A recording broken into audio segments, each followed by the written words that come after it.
Good afternoon, everyone. My name is Rita Mukhtar. I'm a breast surgical oncologist at the University of California, San Francisco. Thank you so much to the organizers for asking me to come speak. So there's been some discussion throughout the day today that there seems to be a lack of clinical trial data that is specifically applicable to patients with lobular breast cancer. And anyone who treats a lot of patients with lobular breast cancer or anyone who is being treated for lobular breast cancer is probably very acutely aware of this. So I'm going to be talking today a little bit about whether we have a problem with enrolling patients with lobular breast cancer into clinical trials. And I've titled the talk Missing in Action because this is a phrase that's used when we don't know the vital status of someone. And I think that we don't really know if there is a problem, but I think that there are some indications that we might need to pay more attention to this issue of enrolling patients in trials so that we do accumulate data for patients with this type of breast cancer. I have no disclosures. So I'm going to first tell you a story about a patient with ILC. Then I'll talk to you about some of the challenges with trying to answer the question of whether there is a disparity in enrolling ILC patients into trials. I'll tell you a bit about our institutional experience with enrollment rates by histology into trials. I'll talk about this concept of measurable versus unmeasurable disease, as I think that this may play a role. And then I'll talk a little bit about some considerations for the future and things to think about in terms of addressing this potential problem. So this is a map of the United States, and the heart is on San Francisco, where I'm from. And the patient I'm going to tell you about is a woman who has been living with metastatic lobular breast cancer for a few years. And this patient has actually traveled to several major institutions across the United States trying to enroll into a clinical trial and had the experience of being declined for enrollment from each of these trials because the pattern of her metastatic disease was considered unmeasurable and all of the trials required measurable disease. So the question is this an experience that many patients with lobular breast cancer have, and could this be introducing some systemic bias into the way that we enroll patients into trials? So answering the question, are ILC patients underrepresented in clinical trials, is actually quite challenging for a number of reasons. For many trials that have been reported, there's often a lack of histology data available. If there is a problem with enrolling patients with lobular cancer into trials, it might differ by stage, early stage versus more advanced stage. If trials are restricted to a certain receptor subtype, that might influence the enrollment rates that we would expect. For example, a trial enrolling triple negative or HER2 positive breast cancer patients would not be expected to have a high proportion of patients with lobular breast cancer, as those receptor subtypes are quite rare for patients with lobular carcinoma. And then the type of trial, whether this is a systemic therapy trial or a local therapy trial, could also influence what we expect. For example, as it was mentioned earlier, many trials of intraoperative radiation therapy use lobular histology as an exclusion criteria from the outset, so we would not expect to see patients enrolled in those trials. So to begin to look at this question, we started with our institutional data at UCSF. And we asked whether or not patients in our cancer registry with lobular histology are enrolled into clinical trials in an equal proportion to their representation in the registry. And we compare that proportion to patients with invasive ductal carcinoma. So this was a retrospective registry analysis. We looked at our UCSF cancer registry, which includes all patients with a diagnosis of cancer at our institution. And we also looked at our clinical trials management database in the same time period. And this is a registry containing patients who are enrolled into a clinical trial. We only included patients who had documented histology available, and we stratified the analysis by stage, 1 through 3 versus metastatic. So we found 8,679 patients who had documented histology with breast cancer in our registry, and of those, the proportion with ILC was 15.6%. In our clinical trials database, we found that the proportion of patients with ILC histology was 13.7%. So this doesn't seem to be particularly different. And when we looked at patients with stage 1 through 3 disease, we saw that of the registry, 15.5% had lobular histology, and in our clinical trials database, 14.3% had lobular histology, so no difference. When we then looked at patients who were enrolled in or who had stage 4 ILC, we found that in the registry, lobular patients represented 18% of all metastatic patients, but in our clinical trials database, they only represented 9% of patients who were enrolled in trials. And using a 2-sample tester proportion, this is a statistically significant difference.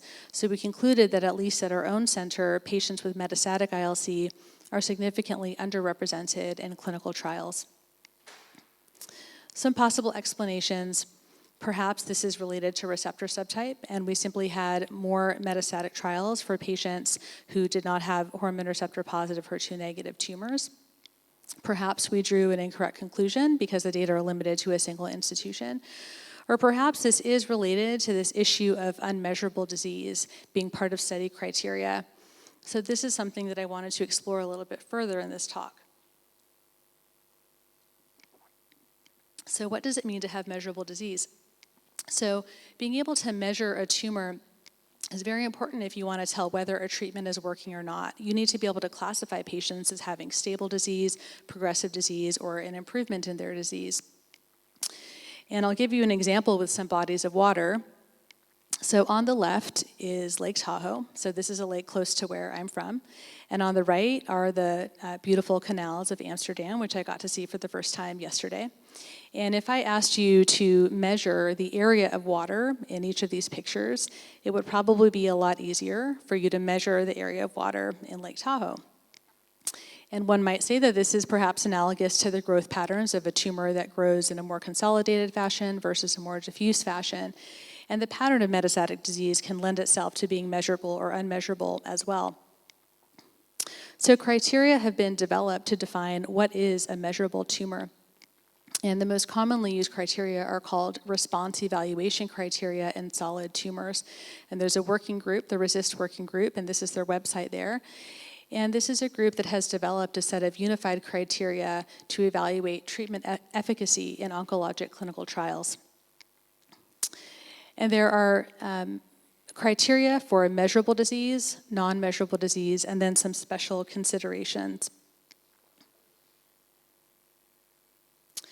So for a tumor to be considered measurable, on a CT scan, the tumor needs to measure at least 10 millimeters in size, or it could be measured on physical examination with calipers, and that needs to be reproducible.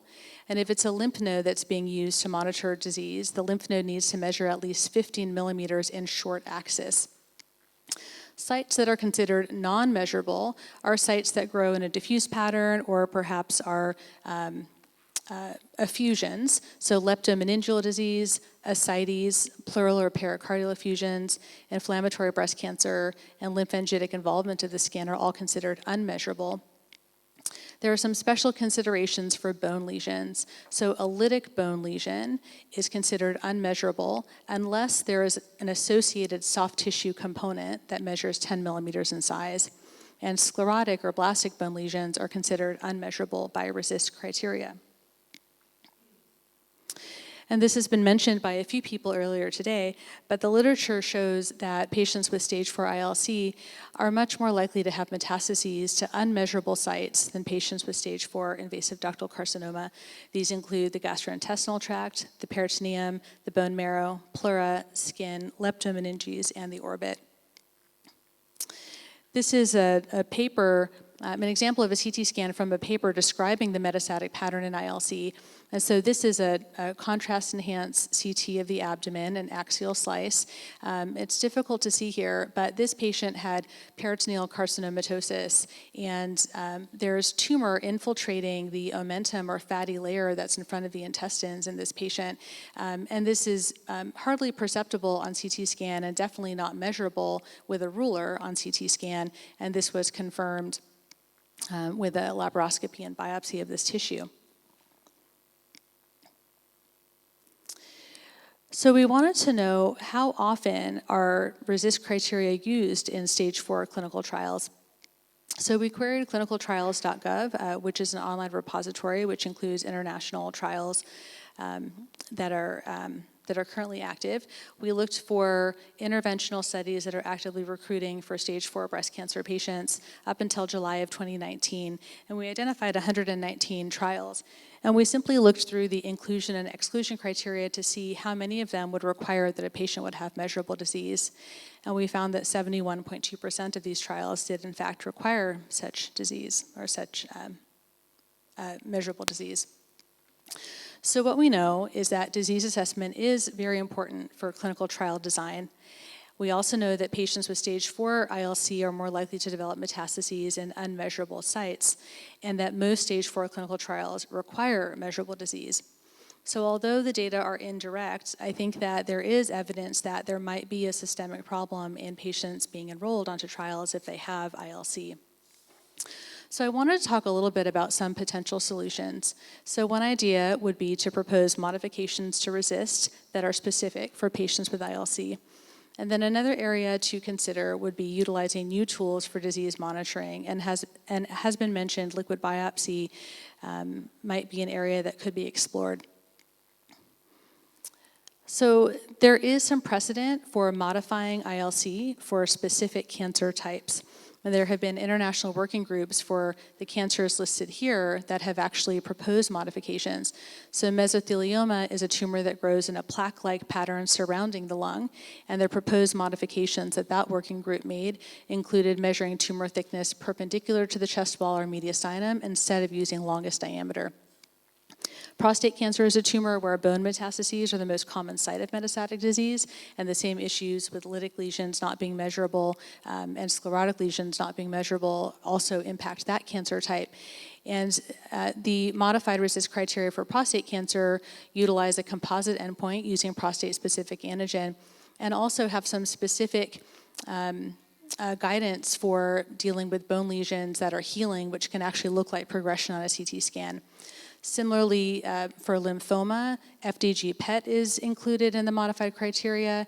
For high-grade glioma and for hepatocellular carcinoma, there are modifications that are made. And more recently, for patients who are receiving immunotherapy, have been modified to account for pseudoprogression that can be seen when patients are actually responding to this. In terms of using new tools like liquid biopsy, I'll just very briefly mention two common types of liquid biopsy: circulating tumor cells and circulating tumor DNA, and a little bit of the data that exists specific to lobular breast cancer. So liquid biopsy has been proposed as a way to detect minimal residual disease in the setting of patients who have undergone treatment for curative intent, typically in the early stage setting. And it has also been proposed to potentially monitor disease progression in the setting of stage 4 disease. So what do we know about circulating tumor cells in ILC? There is a paper showing that in the metastatic setting, cell counts, circulating tumor cell counts are actually higher in ILC than in IDC. This paper from Narbi et al. Looked at 28 patients with metastatic ILC and 111 patients with metastatic invasive ductal cancer and enumerated circulating tumor cells, and found that median circulating tumor cell counts were higher in the patients with ILC than IDC. They then looked to see what prognostic cut point would be significant in these two tumor types, and historically having more than 5 was prognostic. When they applied the count of 5 to the patients with ILC, it was not prognostic, although it was in those with invasive ductal. They developed a higher cut point of 20 CTCs per mil and found that that was prognostic in ILC. So they concluded that the dynamics of CTCs in ILC are different from those in IDC.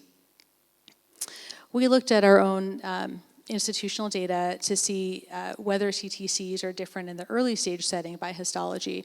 So we had an ongoing prospective study called the Tipping Study that enrolled over 1,000 patients with early stage breast cancer at UCSF. And these patients underwent blood draws and bone marrow biopsy prior to surgical treatment of their primary breast cancer. Their circulating tumor cell counts were enumerated by cell search or by an in-house method using immunomagnetic enrichment and flow cytometry. We excluded patients who had neoadjuvant therapy, and we used data only from patients who had available histology, and found 284 patients who had the same method of detection using the immunomagnetic enrichment technique. So these are density plots showing the distribution of CTCs in ILC and IDC. Of note, we also looked at the cells in the bone marrow, which are called disseminated tumor cells. So these density plots are ways of visualizing this non-normally distributed data. And the patients with ILC histology are in blue, and the patients with IDC are in pink. And we found that patients with early stage ILC had significantly more detectable circulating tumor cells than patients with early stage IDC. We did not find any difference in the numbers of disseminated tumor cells by histology. We found that this difference in circulating tumor cells persisted even when we adjusted for clinical variables, including stage. In terms of circulating tumor DNA, there have been several very recent abstracts that have been presented on this topic, showing that the dynamic patterns of ctDNA can reflect disease response. And for ILC specifically, circulating tumor DNA studies have shown more single nucleotide variants in ILC compared to IDC, and a different pattern of alterations in patients with stage 4 ILC compared to IDC.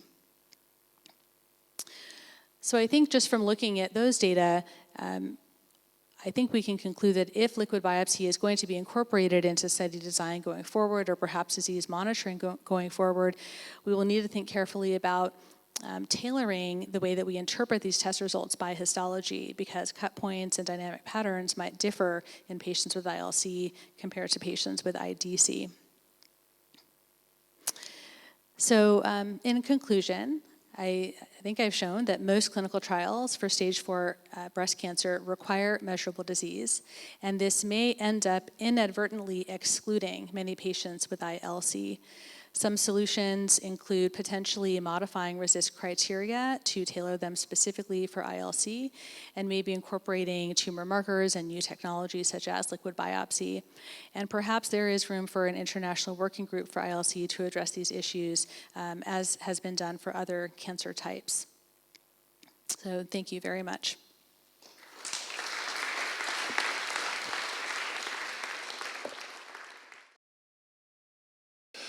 Right, so I'll just tell some of the work we're doing in our lab. Maybe it's also good to realize that maybe I'm a bit of the odd one out. So my lab is interested in the grand scheme of hormones and cancer. So we're doing research also in prostate cancer, also on endometrial cancer, breast cancer, and also actually on hormone receptor signaling in lung cancer.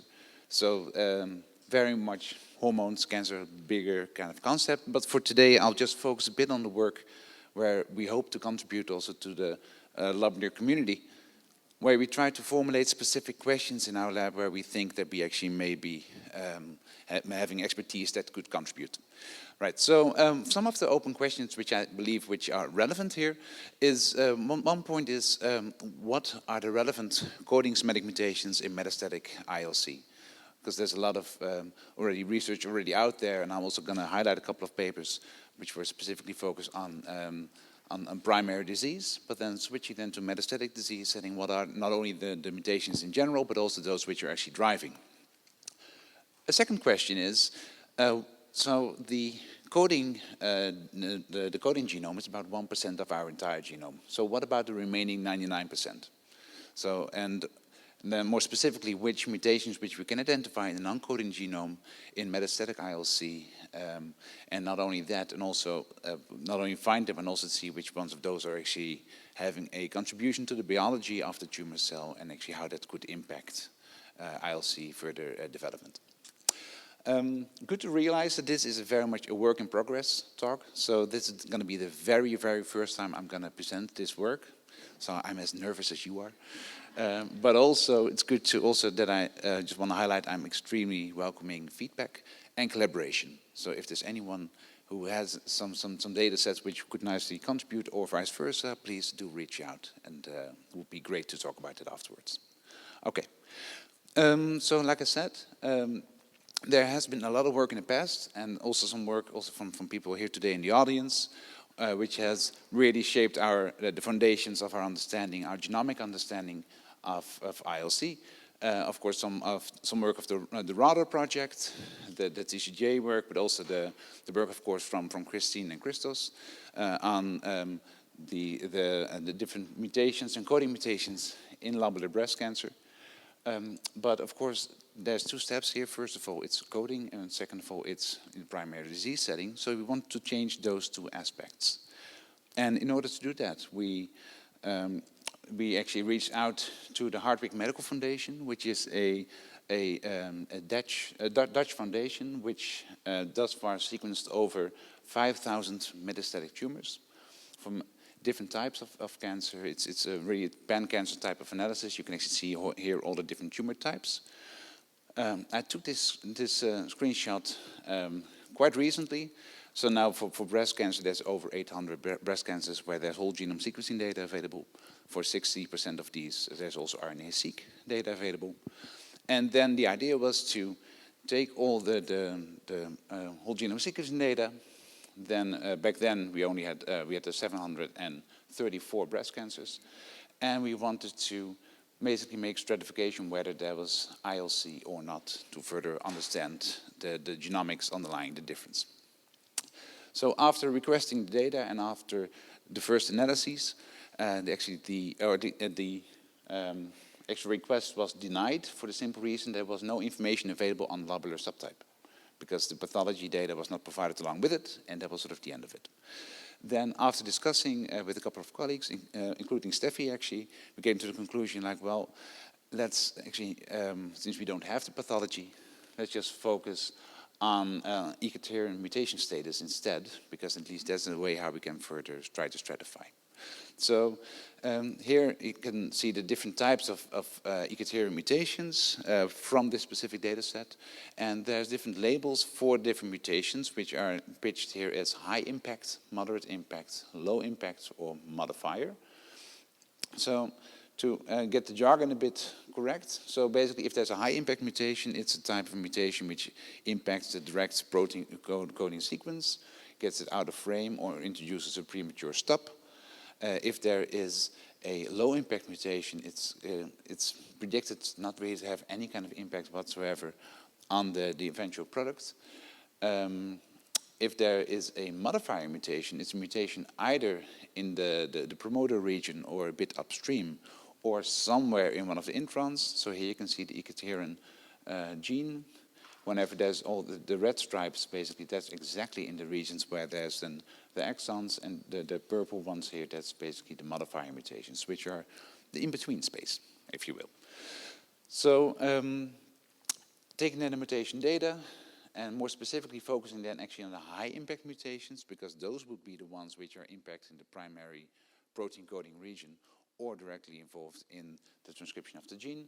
Then we can also indeed see that there's many of these are frame shift mutations. You can actually see there's some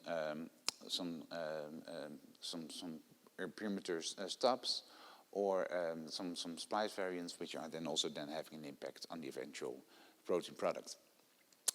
So making the comparison of the different mutations in relation to the mRNA expression levels of Cathrin, you can actually see here the different levels of the different mutations. Again, high impact, moderate impact, low impact. The modifier ones, and those getting more relevant halfway the talk, and those without any kind of annotation in relation to the mRNA levels.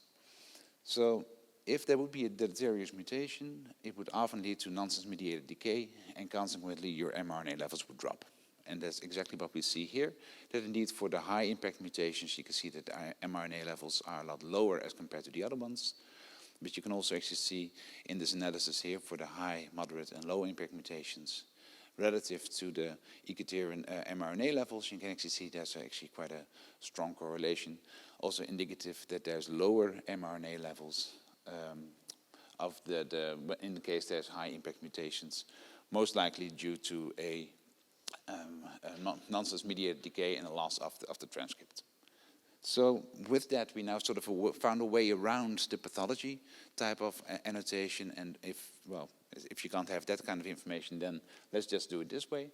And this now gave us sort of a pseudo labeling of these very same samples, but then on the basis of high impact Ikateria mutation status, which now gave us over 73 samples, which you now would define according to these criteria as lobular-like, and 661, which we then refer to as ductal-like. And that would then be the comparison for the rest of the presentation. I know it's not ideal, but it's something we need to work with. Okay, so first, the clinical data and clinical annotations we have here. So here you can see in the Kaplan-Meier curve the progression-free survival after the biopsy was taken from these patients. Doing a comparison then between lobular-like and ductal-like, and you can see that in this specific cohort, the progression-free survival is comparable between the two different patient classes. On the right-hand side, you can see the different types of treatment which were given after the biopsy was taken, where we have now stratification over chemotherapy, endocrine therapy, immuno-oncology drugs, a combination of any of the above, or also targeted therapies. And this is a bit hard to see according to the color scale, but basically it indicates that there's no clear skewing within the data. I'll visualize it slightly different, which you can see over here. Again, the same kind of stratifications on chemotherapy, hormonal therapy, hardly any immunotherapy, as you can see there, multiple therapies or targeted therapies. And then you can basically associate it with if there's lobular, which is then the reddish, or ductal, which is then the bluish over here, stratifying over stable disease, partial response, or progressive disease, not really showing any kind of clear separate difference between the different types of treatments, response to the therapy, and the two different subgroups. So on the ground scheme of things, we don't really see many differences in this metastatic setting in these specific cohorts. Okay. So what about the type of mutations we identify? So first we focus now on the protein coding genome. And here you can see on the x-axis lobular mutation rate, and y-axis here ductal mutation rate. And you can see here that PIK3CA mutations are all the way up here, same goes for P53. Ikaterin is all the way down there, so those are the type of mutations you would expect to find associated with those specific mutation classes. For the sake of simplicity, we just focus now on the top mutated genes, but now removing P53 and Ikaterin from the equation, because else it would basically squelch all the other differences. And in the blue line basically indicates the trend within the entire data set. The red line here shows the X is Y curve, so that you can actually see if anything is after diagonal and if there's mutations enriched in one population or the other population. And here are some pretty interesting differences already. So first of all, we find the type of mutations which you would expect to find with GADA mutations enriched in the ductal subpopulation, FOXY1 and TBX3 enriched in the lobular populations. Please bear in mind those were already identified in the TCGA primary breast cancer data sets, basically meaning that those very same mutations which you identified in primary disease, they persist also in the metastatic disease. So this basically also here is an internal control, if you will. Another mutation identified here is the ERBB2 or HER2 mutation, already discussed, of course, by Steffi. Good to mention here that Christine and Crystal's actually already picked this specific signal already up also in their JSCO paper a couple of years ago, where we indeed see that also their mutations for HER2 mutations are identified. About 2 years ago, Steffi, my lab, and Simon Johnson, who actually now moved to AstraZeneca, decided to perform a meta-analysis analyzing, again, in the primary disease setting, the data set from MSK Impact of the Metabrick and from the TCGA data, trying to identify targetable ERBB2 mutations in relation to patient prognostication. And with that meta-analysis, we indeed could identify, well, first of all, that those mutations are enriched.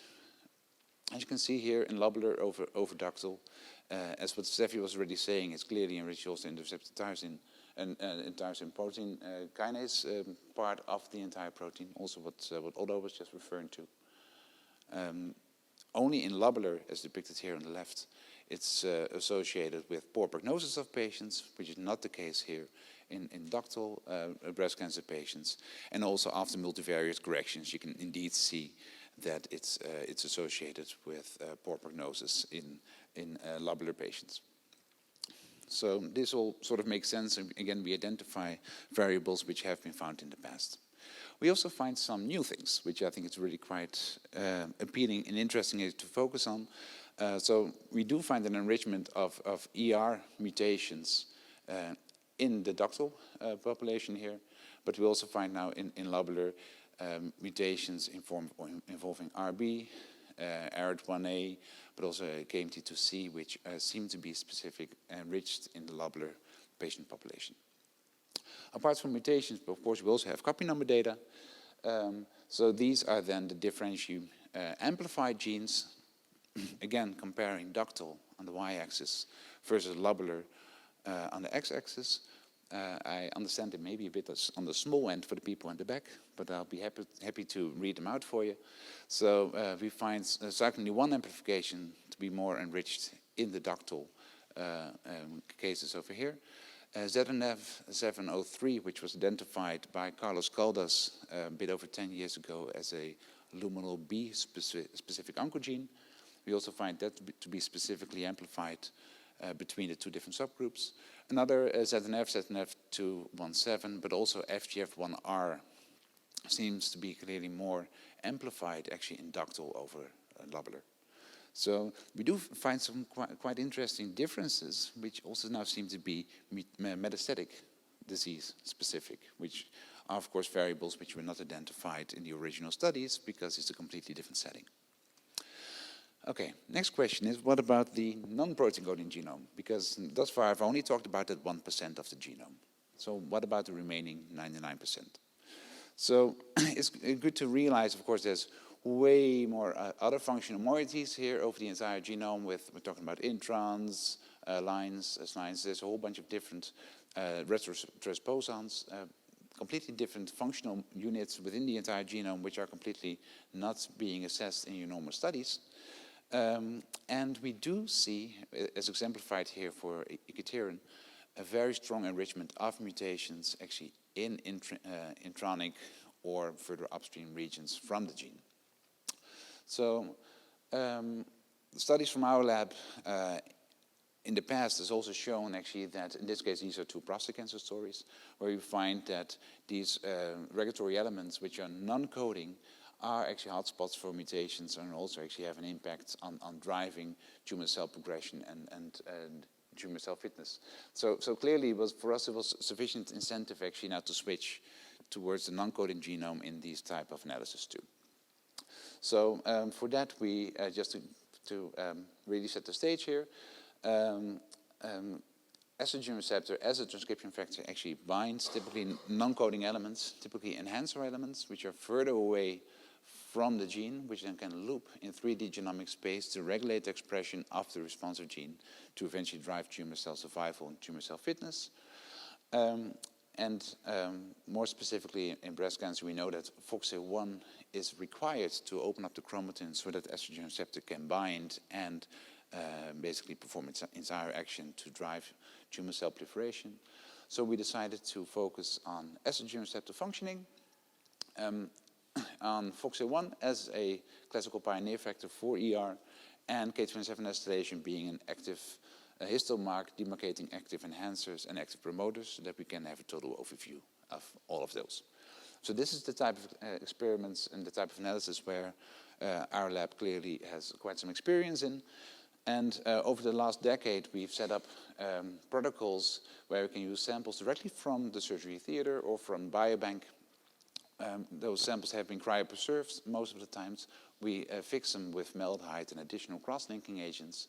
We can shear the chromatin, perform immune precipitation, and sequence the DNA, where we can then know on a genome-wide scale where our protein of interest is then bound. If you're interested in the details, I've got some references here to the papers. We describe exactly how those experiments are being done. This is just an example from a metastatic prostate cancer lesion, where this is an enlarged lymph node, which you could see, but it's a bit light here.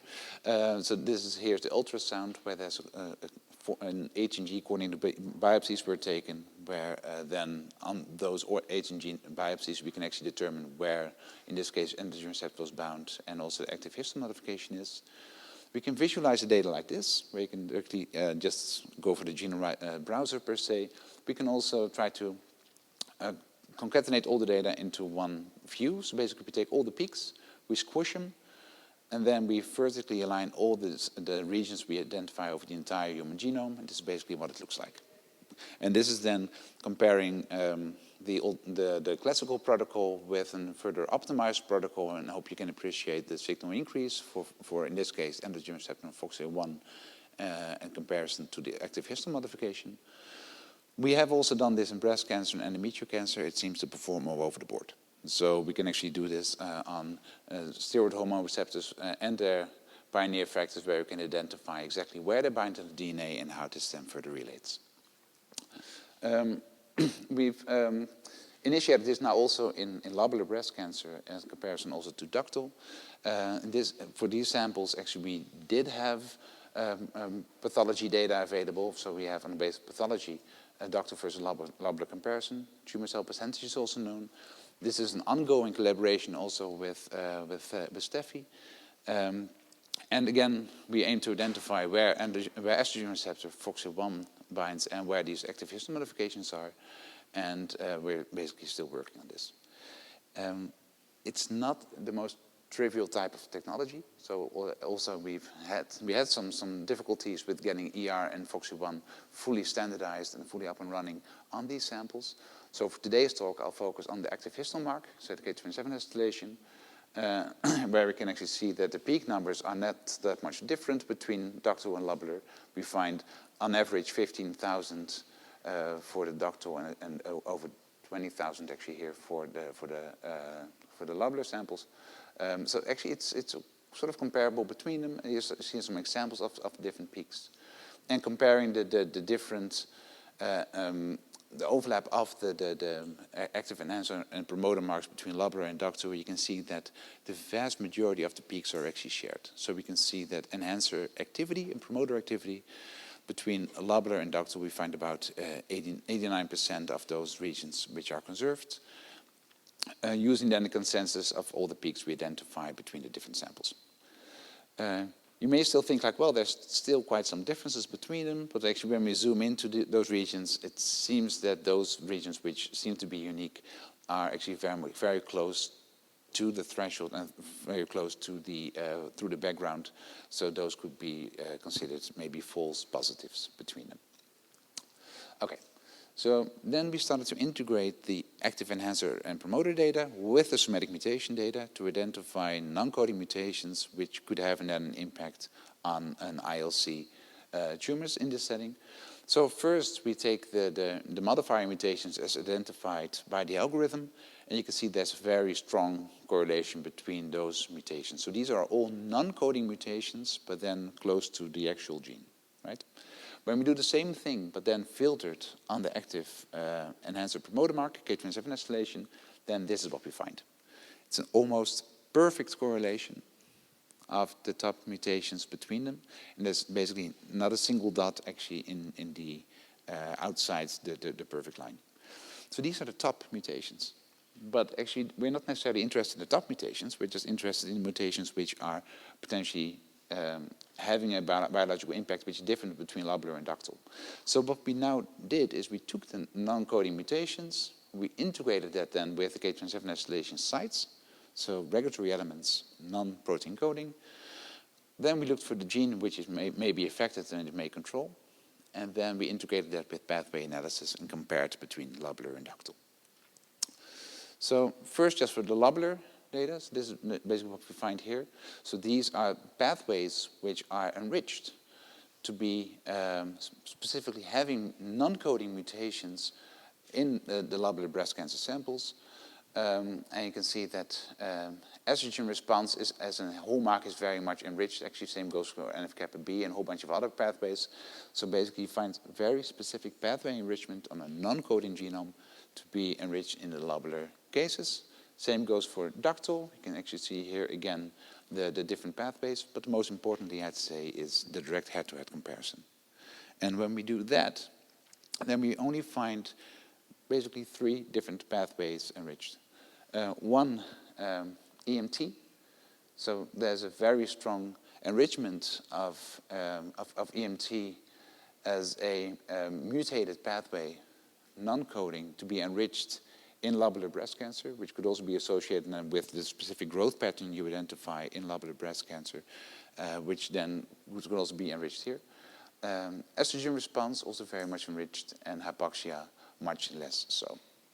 Earlier today there was also a presentation discussing risk SNPs, so I thought I'll just also project that here, where we also actually see risk SNPs to be also enriched for specific pathways related to estrogen response in lobular breast cancer, but also actually for in ductal, including a whole bunch of other type of pathways. So these SNPs don't act by themselves and they don't act in isolation. Same goes for these somatic mutations, but they really seem to be enriched for specific molecular pathways enriched in the tumor cells to then impact its specific biology in a non-coding fashion. So that is basically it. I'd like to conclude and summarize. So what I've shown you is that we do identify known and novel protein coding mutations in metastatic ILC versus IDC. The known ones, of course, are those which already have been identified in localized disease, so we can validate those, and we also find a couple of new ones. We find that the enhancer promoter activities, so gene regulation per se, is very much comparable between lobular and ductal breast cancer, and even though we do find actually very specific non-coding mutations enriched into EMT-related genes, specifically in lobular. So, of course, we have some follow-up questions, because as I already was telling you at the beginning, this is an ongoing research. This is very fresh. So, first of all, of course, if any of these mutations is of interest to anyone here, please let me know, because we're extremely interested to collaborate, and we're extremely interested to help each other out. So, that's the first thing. Then we also have some other open questions. So of course, we do find now these non-coding mutations, but we don't really know how they contribute. So now the idea is also actually then to use CRISPR to introduce these mutations, non-coding mutations, in a ductal type cell line, and actually see if we can actually make it now start to behave as if it's more lobular in this specific context. Also, we don't really know if these non-coding mutations are also affecting enhancer activity, because we identified the mutations in metastatic, but the enhancer activity data is actually in localized disease. So there's a disconnect. So that's something we still need to explore. And also, we don't really know yet whether there also are distinct ER and FOXO1 chromatin binding patterns for lobular breast cancer. That's still something we're really, really keen to further explore and really further dive into. That is it, and then I would like to finish, but not before showing the most important slide. All this work was originally initiated actually by Stacy, later on picked up by Joe, and now is completely spearheaded by Tessa, who also here today in the audience in the back. She's just raising her hand, so if anyone would like to find her. Thanks, Tessa. This is also a continuation of collaborations we had actually with Steffi and with Simon, who is actually now working with AstraZeneca in Cambridge, but is actually very much still along the same line of thought, and we're still actively pursuing these type of activities. Also, just a little advertisement, we're really looking for people. So if anyone knows anyone who would like to join this happy little group here, please do let me know. All right, thank you very much.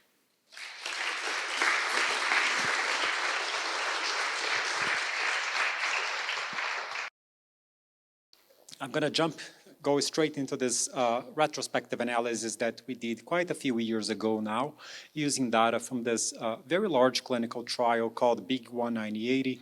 Basically, this is one of the seminal studies that were conducted basically to compare the difference between aromatase inhibitors and tamoxifen for patients with estrogen receptor positive breast cancer.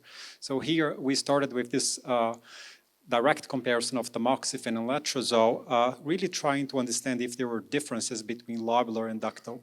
And we started working on that when I was moving from Belgium to Boston. And at that point, given what we knew about the genomic landscape for lobular versus ductal, knowing that lobular was enriched for luminal wave, for this more favorable genomic profile, when we approached the investigators at Big 198, we thought that given the profile of lobular was more enriched for luminal wave, I thought that tamoxifen would be as effective as letrozole for lobular, because that's what happens in ER-positive disease in general. You have the more indolent disease, you see less difference between these two drugs.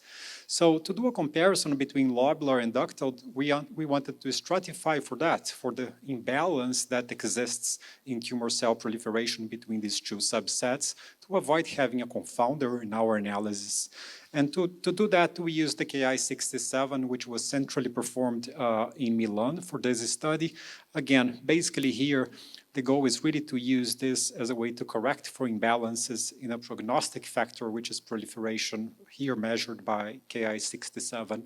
So the cutoff, it's sort of arbitrary, it doesn't matter much, because we're really trying basically to control the analysis. And when we saw the results, basically we were surprised to see this big difference showing that patients who were treated with tamoxifen monotherapy, they had an inferior outcome for disease-free survival, shown here in the dotted lines in red, when compared to letrozole. So we see here a significant p-value for interaction. So what this data is showing is that there is a differential magnitude of benefit in favor of letrozole when compared to tamoxifen for lobular. And this was sort of like a very intriguing finding. We saw the same observation when looking for overall survival. So basically indicating that there could be some partial resistance to tamoxifen for patients diagnosed with lobular carcinoma. And again, when we break down this by this luminal A-like or luminal B, basically here just the Ki-67 differentiation, we saw that for the lobular here on the last two lines on the left, lobular, they did better when treated with letrozole independently of this tumor cell proliferation. And for the ductal, as I said before, if you have a ductal with indolent disease, in reality, the differential effectiveness of these drugs tend to be much smaller. So basically, we're surprised with this finding, and we're not sure if this was really true or if this could be just a single finding from a retrospective analysis from a study. So we went back to this four-arm option of the study, which is also very informative, given it had a very large number of patients. And here we have four comparisons. We have tamoxifen and letrozole, and then tamoxifen followed switching to letrozole, or letrozole switching to tamoxifen.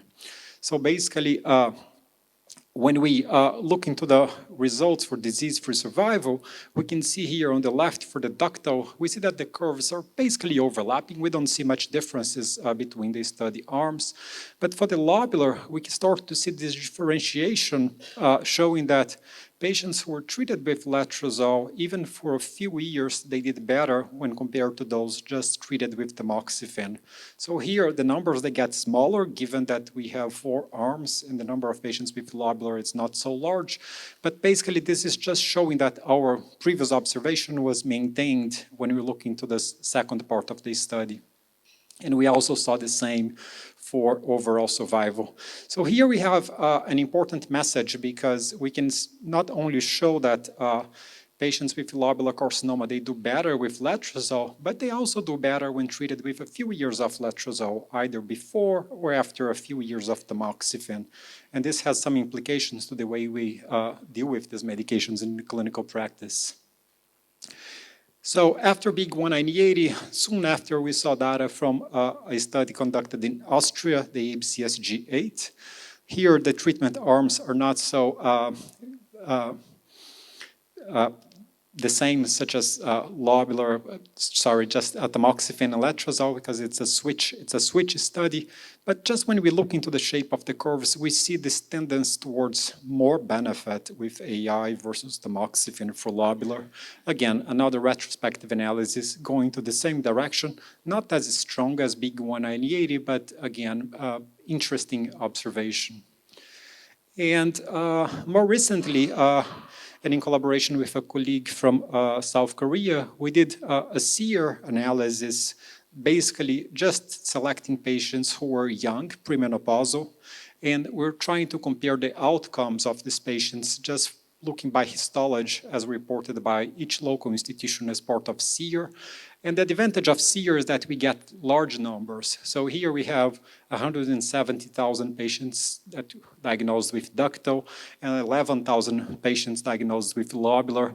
All these patients were premenopausal, and we're seeing the comparison of patterns of relapse over many years in relation to breast cancer specific survival.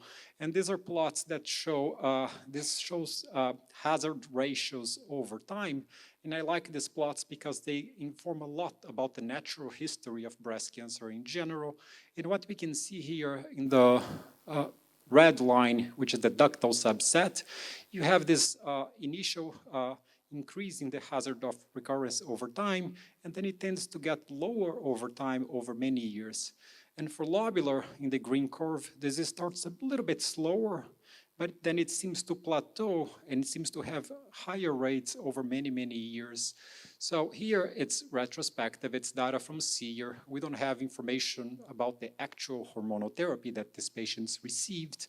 We know that endocrine therapy for premenopausal women, it's challenging in many ways, but the treatment of choice, when this was published and presented, one could expect that the great majority of these patients were treated with tamoxifen. So the hypothesis here could be that is a tamoxifen monotherapy ideal as a hormonal therapy for young patients diagnosed with lobular?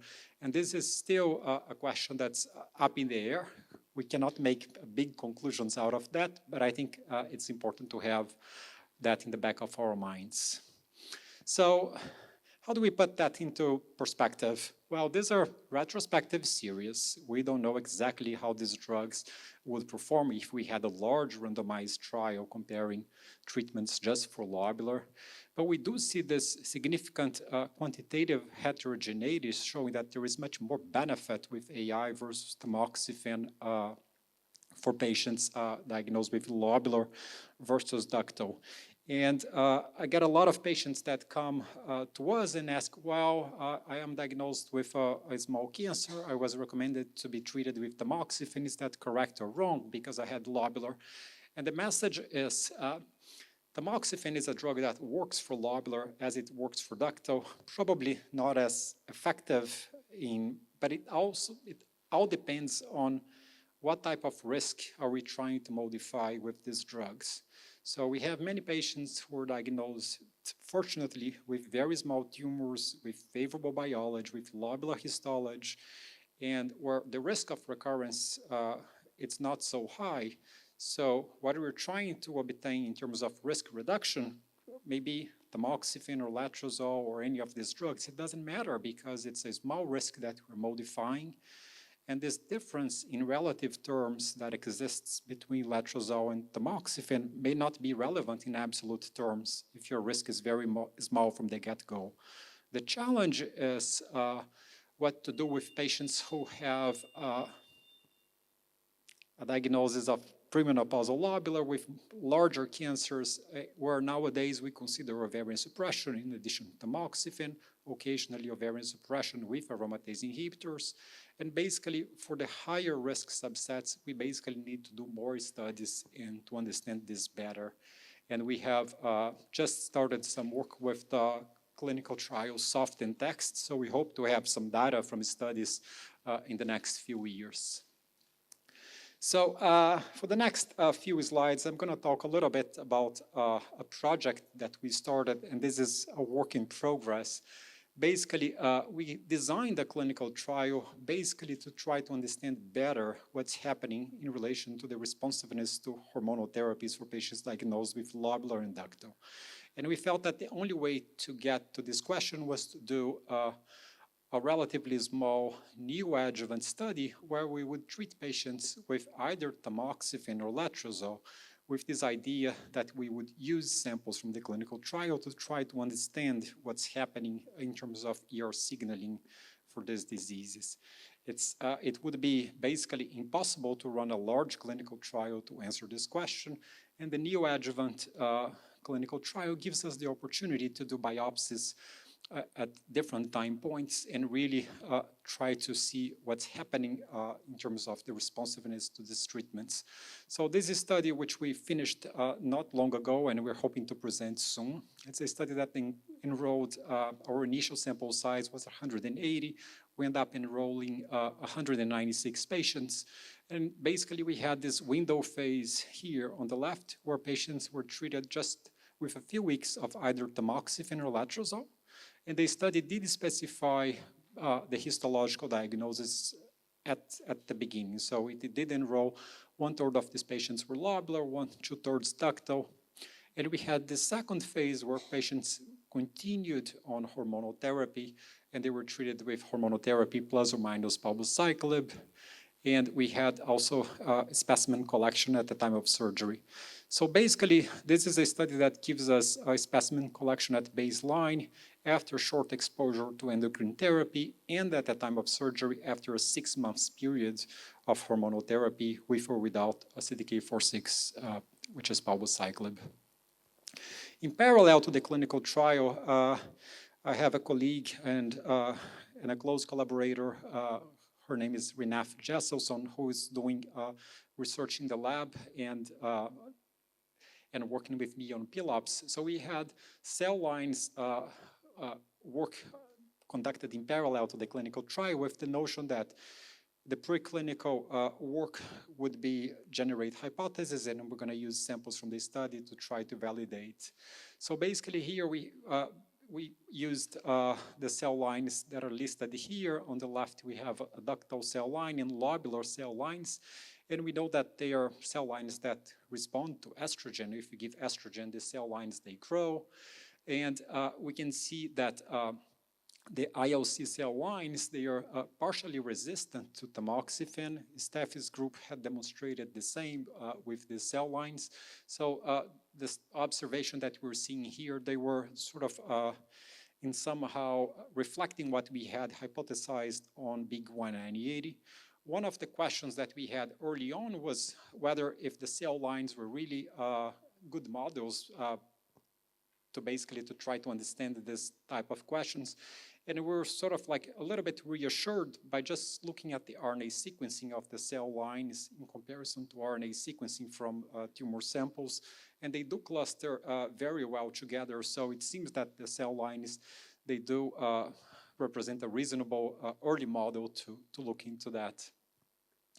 And one of the questions when we just saw that was said, well, this is lobular. Maybe what's the difference here is that the adhering loss is probably what's mediating this partial resistance to tamoxifen. And we looked into that carefully in these models. And basically, CDH1 had no influence on the responsiveness to hormonal therapies. So the adhering was not the driving factor for the phenomenon that we were observing. So this could be a matter of like an hour presentation, and I wouldn't be the correct person to give this talk. But basically, my collaborator and a team at Dana-Farber, we've been doing lots of research with the cell lines, the ductal and the lobular cell lines, including exome sequencing, the transcriptomics, the epigenetics analysis with a lot of ChIP-seq, really trying to understand this differential effectiveness that we're seeing for tamoxifen versus letrozole. And briefly, what we're seeing here is that IOC has this unique chromatin state that's shaped by FOXA1 binding sites that are gained in lobular carcinoma. And with all the functional studies with these models, we came to the conclusion that this was playing an important role in what is related to this tamoxifen resistance. So we can see here on this figure in the middle, we have the lobular and ductal cell lines. We see this enrichment in the peak for the FOXA1 binding sites. And basically, we have genes related to FOXA1, what's called here a FOXA1 gene signature that's not validated. This is basically done just for us to get a sense of whether FOXA1 is driving a biological phenomena in lobular cancers. And we can see here on the top, we can see that when you look into genes that are related to FOXA1, they are associated with prognosis, basically for the majority of lobulars who are luminal B, with a less pronounced difference in the IDC. So we believe that this unique FOXA1 cytostrom may explain the relative resistance to tamoxifen, but obviously this is a work that has many limitations. This is coming from cell line. It's not meant to be a conclusive result, but it does point to the fact that lobular does seem to be a different disease from a biological standpoint. And these are studies we just saw in this very interesting presentation that evaluating this ER interaction where ER binds into the DNA with ChIP-seq and this map of ER binding sites. This is not an easy research to do because it's very dynamic. It depends on the estrogen environment. So it's a fascinating field that I barely understand well, but I think that's it's worth exploring further, given it does seem to be very different for lobular versus ductal. So we do have some additional projects that are ongoing as part of this clinical trial. Here, it's basically the same schema, just breakdown by menopausal status, because we also, on PLOPs, we did enroll pre- and postmenopausal women. So we're basically trying to understand if there are differences between these two subsets. And here, example of a work that we are basically getting the results now, where we did this digital spatial profiling that's basically tell us with more precision where the invasive cancer cells are and where the immune cells are here in blue. And what's nice of this digital spatial proteomics is the fact that basically we can be a little bit more certain about what we're measuring, if it's in the tumor cells versus its stroma. And this is a field that's evolving a lot, and we're getting more and more data into that and seeing that maybe the way we do bulky genomics, there is space for improvement with once we add topography and we try to understand better what's happening in the microenvironment and the invasive disease. And for lobular, this is interesting because for clinical trials for neoadjuvant endocrine therapy, we rely on Ki-67 to evaluate response, which is sort of classic for clinical trials. But even the Ki-67 measurement for lobular in this research samples, it's difficult because sometimes we have very low tumor cellularity. The Ki-67 is staining sometimes. We're not sure if we're basically staining immune cells or invasive disease. So this type of work gives us a lot of additional information to try to interpret results. And basically, those are panels that were pre-built and they're measuring proteins. They are highly informative for the immune response. And we're basically, at the moment, we got the results from this 110 patients for which we have triplicates. We're doing this at baseline, at time 2 weeks on treatment, and at the time of surgery.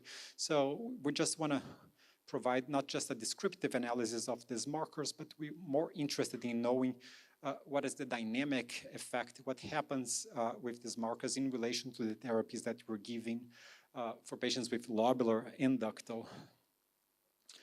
So now I want to switch gears and talk for a few minutes about a third project that we're doing as part of the same clinical trial, and we don't have the results yet analyzed. We got the results, but basically this is using a novel genomic biomarker that's called SET, or SET-ER-PR. This was developed by Fraser Siemens at MD Anderson, and basically it's an assay that was developed by selecting genes that are related to estrogen receptor signaling. Basically, it excludes genes related to proliferation, and basically this is composed of this what's called a SET-ER-PR. Basically, you have all the genes on the left. Those are genes that are always correlated with ER expression on a very detailed preclinical or pre-analytical phase when this was being developed. Basically, those are genes that are always co-expressed once you have estrogen receptor positive breast cancer. It has some reference genes and RNA4, which is basically gives us some molecular subtypes like lumino A, B, HER2, just using 4 genes. And this is built from previous work from Crystal's lab, where you can get to the molecular subtypes with just a few genes and then atomic stage. So I'm going to go a little bit quicker here, given these are not results for lobular yet, but this is an assay that has been validated, has demonstrated prognostic utility for patients who were treated with chemotherapy before surgery and had residual disease at the time of surgery, measured as residual cancer burden 2 or 3. So basically, patients got chemotherapy but have residual disease indicating risk of relapse.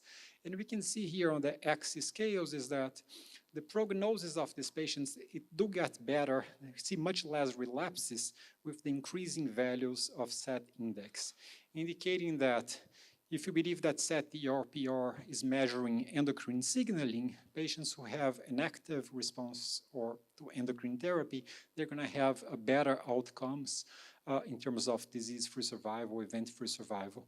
So this is from the MD Anderson series that was validated on the right here on the I-SPY. And what I find interesting here is that the observation is the same for patients diagnosed with lumino A versus lumino B, because we know that lumino A is more, in theory, more endocrine responsive than lumino B. But here the association with SET and outcomes, it's for both subtypes. This sort of indicates that this may providing us additional information on top of the proliferation that we get from lumino A versus B and many of the molecular assays. So this assay was also evaluated in a neoadjuvant clinical trial called ACOSOG Z1031. And again, we did see more of this Ki-67 suppression with higher values of SET.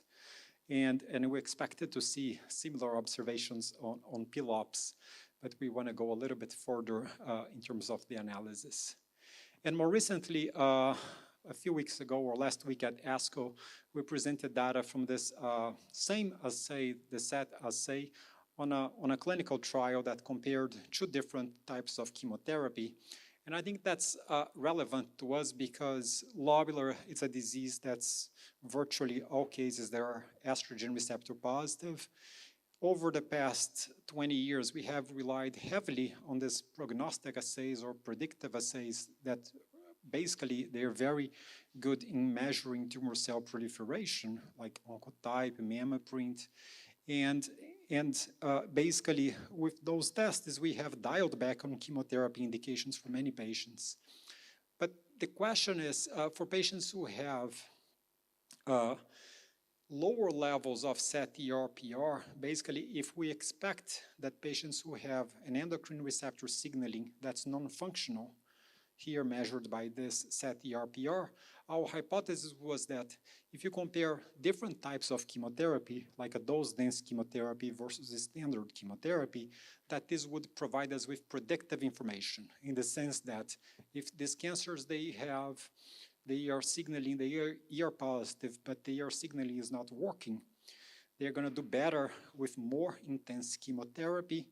And this should be the case irrespective of proliferation, irrespective of this division of lumino A versus lumino B.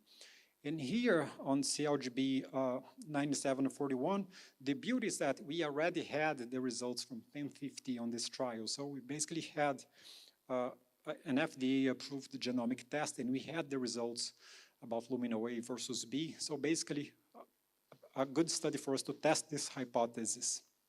And when we look into the results here, on the left, we have patients who had this high set, basically indicating endocrine sensitivity. So high set indicates that this ER-PR signaling is on, it's functioning, so we would expect those cancers to benefit more from endocrine therapy. And we just see the distribution of genomic risk for these patients.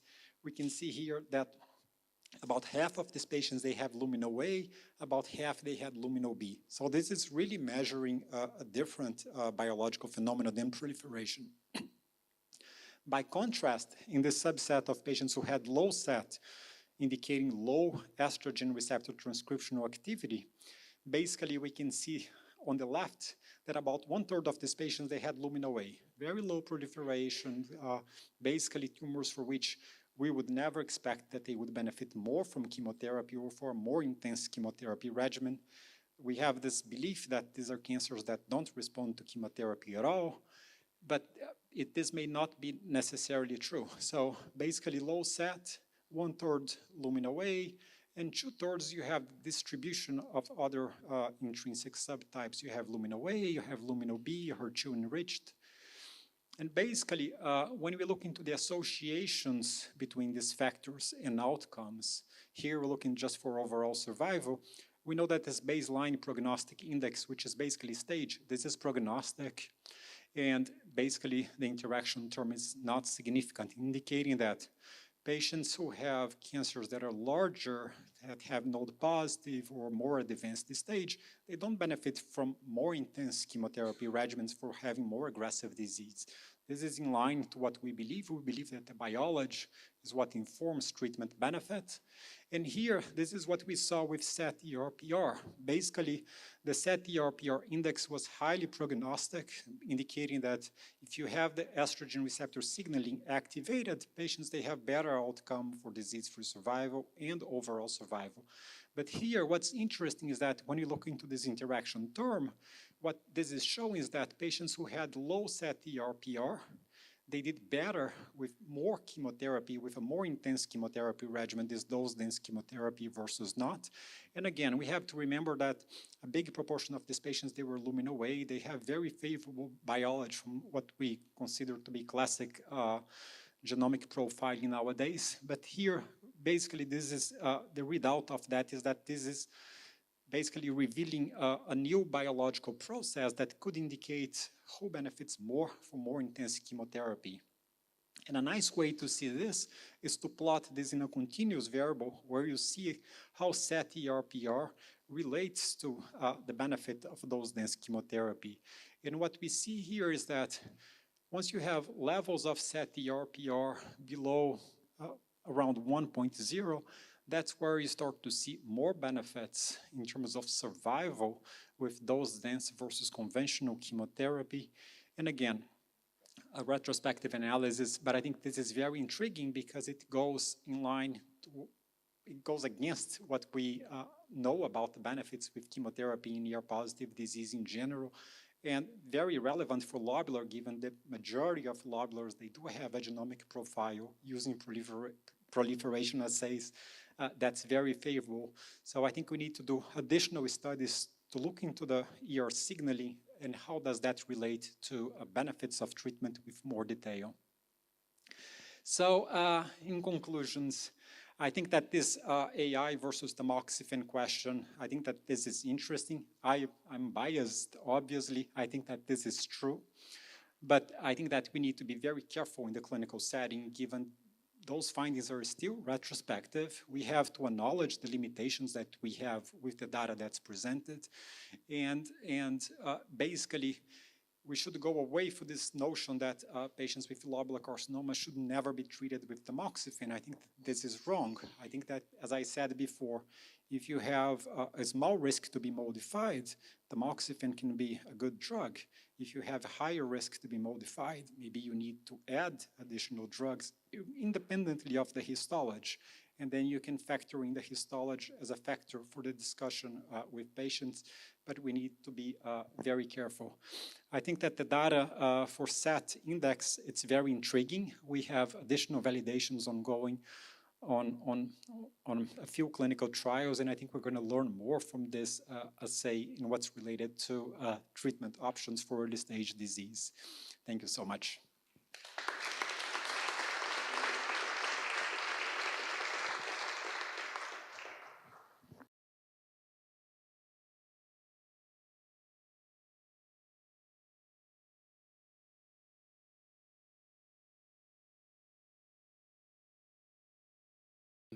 I'm here to show my work on the importance of the interaction between the fat tissue and the cancer cells in ILC.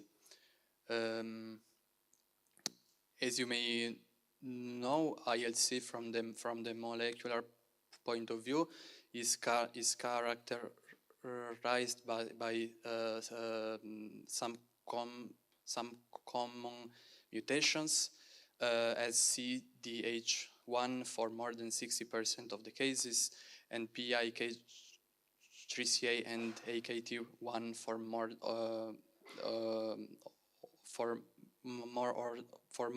the 40% of the cases.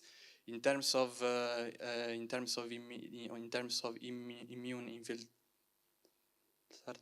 infiltration, we observe a lower amount of TILs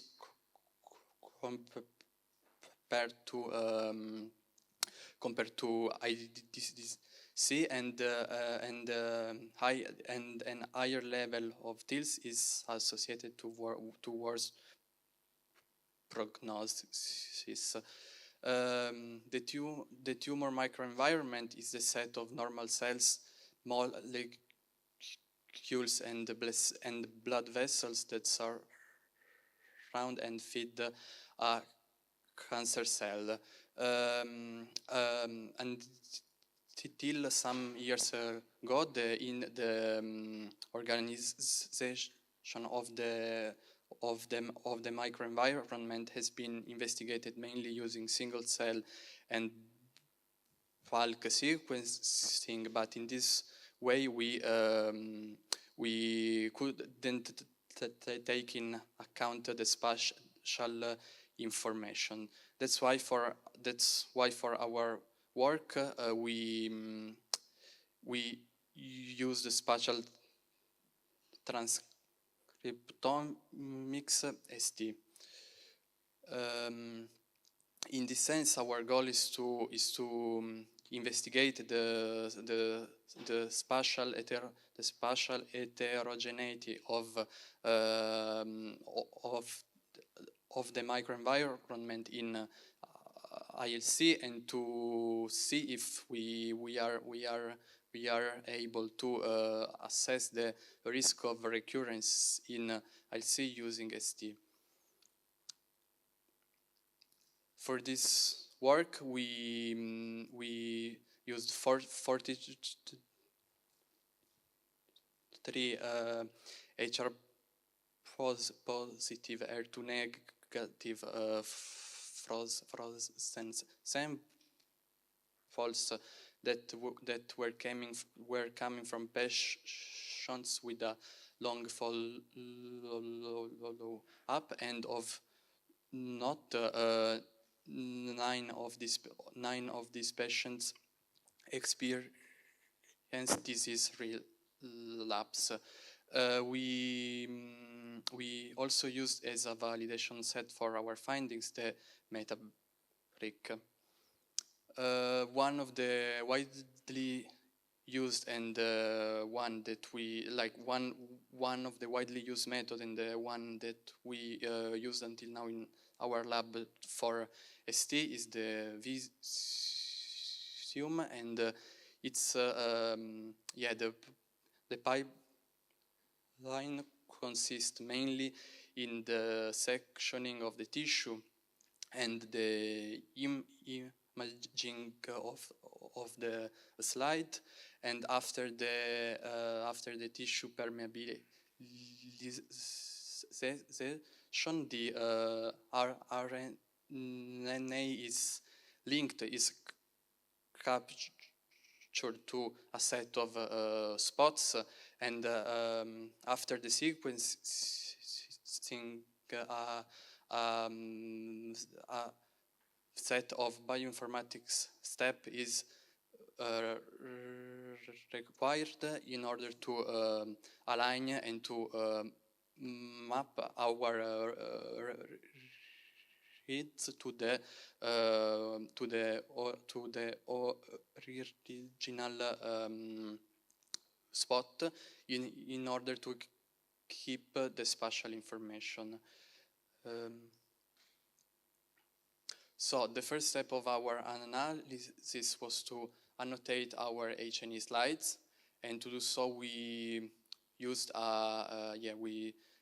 we used the CubePath software with a semi-automated approach, and you can see here that we were able to reach a single cell resolution.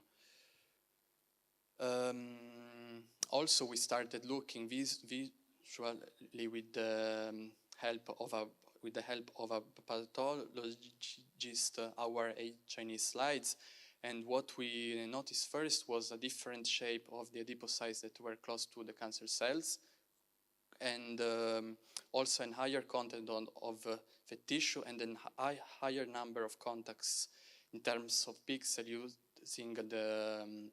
using the annotation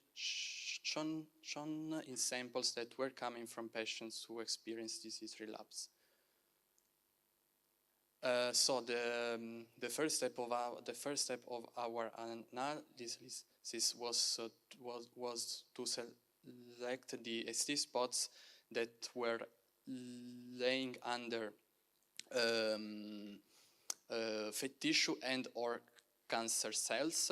And after we divided this set into subset, the first subset is containing the tumor and the tumor and the adipocytes spots that are not in contact, and the other set is containing the spots that are laying on the interaction zone of fat tissue and cancer cells. We went to check which signature were more expressed in this contact area, and we noticed an enrichment in interferon response, adipogenesis, and metabolism-related pathways. In the second step of our analysis, we focused only on the interaction spots between cancer cell and fat tissue, and in this case we divided our cohort between spots belonging to patients who experienced disease relapse and the set of spots from patients who didn't experience disease relapse. And in this case, the contact area of the samples from the patient who experienced disease relapse was even more enriched in interferon response and metabolic related pathways. Then we decided to perform a differential gene expression analysis between the spots of the contact area of the patient with relapse versus the patient who didn't experience relapse. What we obtained was a list of 27 differential expressed genes with different functions, but we notice in general an enrichment in functions such as lipid binding activity, and also we notice in the upregulated genes genes involved in metastatic processes in breast cancer.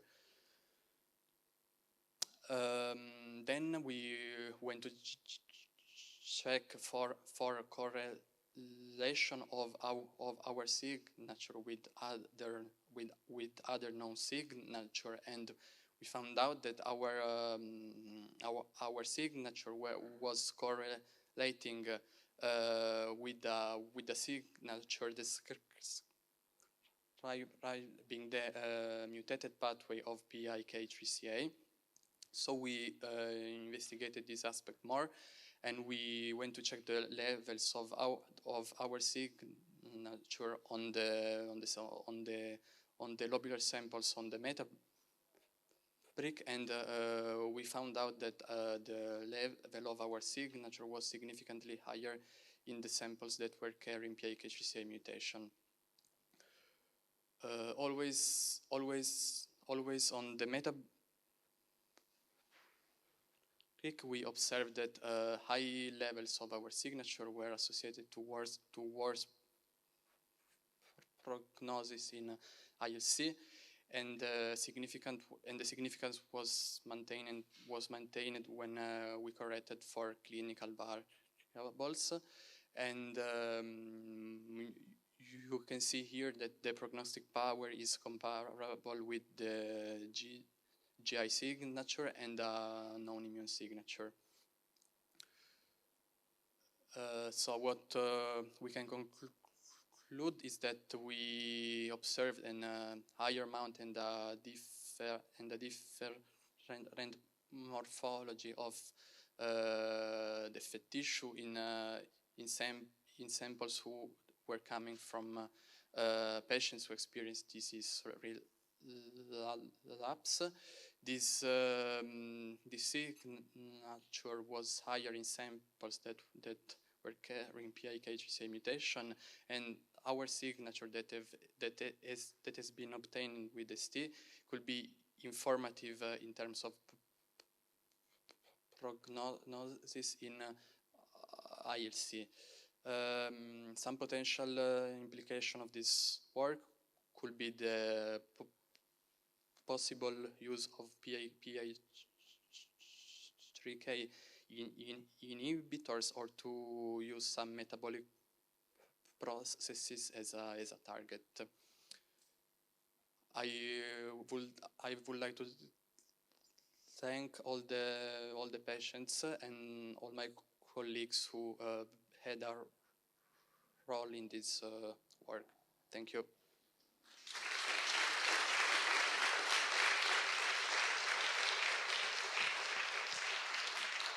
Thank you very much, Matteo.